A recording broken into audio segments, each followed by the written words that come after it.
Assalamualaikum warahmatullahi wabarakatuh. Perkenalkan, nama saya Septa Monika Wibowo, NPM 1921020199. Saya dari Prodi Hukum Tata Negara Fakultas Syariah UIN Raden Intan Lampung. Jadi di sini saya akan mempresentasikan tentang makna hakikat sesuatu menurut filsafat. Definisi hakikat atau esensial adalah pernyataan hakikat sesuatu, yaitu suatu pengertian yang abstrak, hanya mengandung unsur-unsur pokok yang diperlukan untuk memahami suatu golongan, sehingga sifat-sifat golongan tersebut tidak termasuk dalam hakikat sesuatu itu.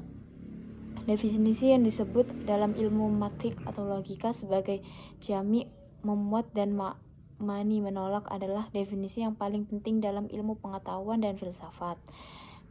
Definisi ini tersusun dari jenis yang terdekat, genus proxim, atau perbedaan spesifik, atau different specific. Jenis genus ialah setiap pengertian yang menyatakan hanya sebagian dari hakikat sesuatu.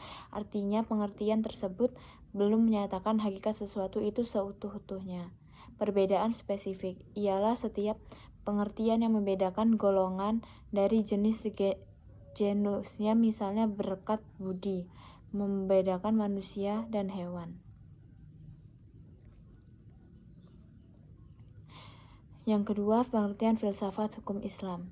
Filsafat hukum Islam terdiri dari 3 kata, yaitu filsafat, hukum, dan Islam. Filsafat adalah pengetahuan tentang pemikiran mendalam, sistematis, logis, dan radikal, tentang berbagai aturan yang berlaku dalam kehidupan manusia, baik aturan bermasyarakat maupun urusan bernegara. Hukum adalah peraturan-peraturan tentang perbuatan tingkah laku manusia dalam lalu lintas hidup. Secara ringkas, hukum berarti ketetapan. Adapun pengertian filsafat hukum Islam, yaitu kajian filosofi tentang hakikat hukum Islam, sumber asal muasal hukum Islam dan prinsip penetapannya, serta manfaat hukum Islam bagi kehidupan manusia. Dengan demikian, yang dimaksud dengan filsafat hukum Islam yaitu setiap kaidah, asas, aturan-aturan pengendalian masyarakat pemeluk Islam. Kaidah-kaidah itu dapat berupa Al-Quran, hadis, pendapat sahabat, tabi'in, ijam ulama, fatwa, lembaga keagamaan. Filsafat Islam diartikan pula dengan istilah hikmat at-tashri. Faktor-faktor yang menjadi ciri filsafat hukum Islam. Yang pertama yaitu wacana atau argumentasi, menandakan bahwa filsafat hukum Islam berupa berbicara mengandalkan pada pemikiran rasis tanpa verifikasi uji empiris.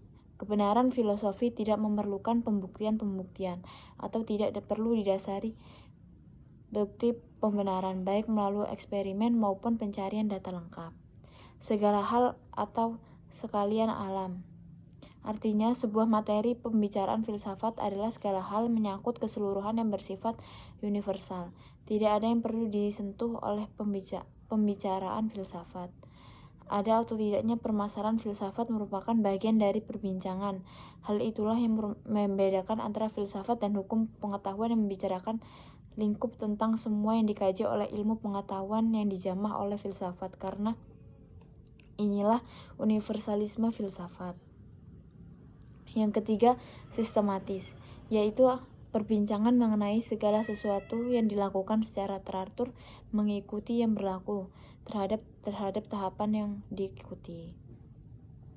Dengan demikian, perbincangan tersebut tepat dan tidak dapat diikuti oleh dan dikaji orang lain. Yang keempat, radikal, artinya sampai ke akar-akarnya, sampai pada konsekuensi yang terakhir. Radix artinya akar, yang juga disebut orch sebagai khas berpikir filosofi. Perbedaan dengan pengetahuan adalah adanya asumsi sebagai titik tolak yang disebut sebagai keyakinan filsafat. Hakikat merupakan istilah yang menjadi ciri khas filsafat. Hakikat adalah pemahaman atau hal yang paling mendasar. Jadi filsafat tidak hanya berbicara tentang wujud atau materi sebagai ilmu pengetahuan, tetapi berbicara makna yang hakikat terhadap di belakangnya. Berdasarkan 5 cara berpikir filosofi tersebut, dapat diambil pemahaman bahwa filsafat merupakan kebebasan berpikir manusia terhadap segala sesuatu tanpa batas dengan mengacu pada hukum Islam. atau keraguan dan atas segala hal, bahwa sekalian alam dan segala hal dapat dilihat dari berbagai hal sudut melalui kontemplasi pemikiran yang sistematis, logis, dan radikalis. Yang terakhir, segala hal yang dipikirkan oleh filsuf berkaitan dengan hal-hal berikut. Yang pertama, berhubungan dengan sesuatu yang bersifat metafisik yang tidak dapat dilihat. Yang kedua, berhubungan dengan alam semesta yang fisikal atau terbentuk oleh hukum berubah. Yang ketiga, segala sesuatu yang rasional atau irasional. Yang keempat, semua yang bersifat natural atau supranatural. Yang selanjutnya berhubungan dengan akal, rasa, pikiran, industri, dan persepsi. Keenam, sehubungan dengan hakikat yang terbatas yang tidak terbatas. Ketujuh, hubungan dengan teori pengetahuan pada sebuah keberadaan pengetahuan manusia, objektif maupun subjektif. Kedelapan, berhubungan dengan fungsi dan manfaat segala sesuatu yang didambakan manusia atau dihindarinya. Kesembilan, berhubungan dengan kebenaran spekulatif yang bersifat rasional tanpa batas sehingga berlaku pemahaman. Sekian yang dapat saya jelaskan. Maaf apabila ada kekurangan. Saya akhiri. Wassalamualaikum warahmatullahi wabarakatuh.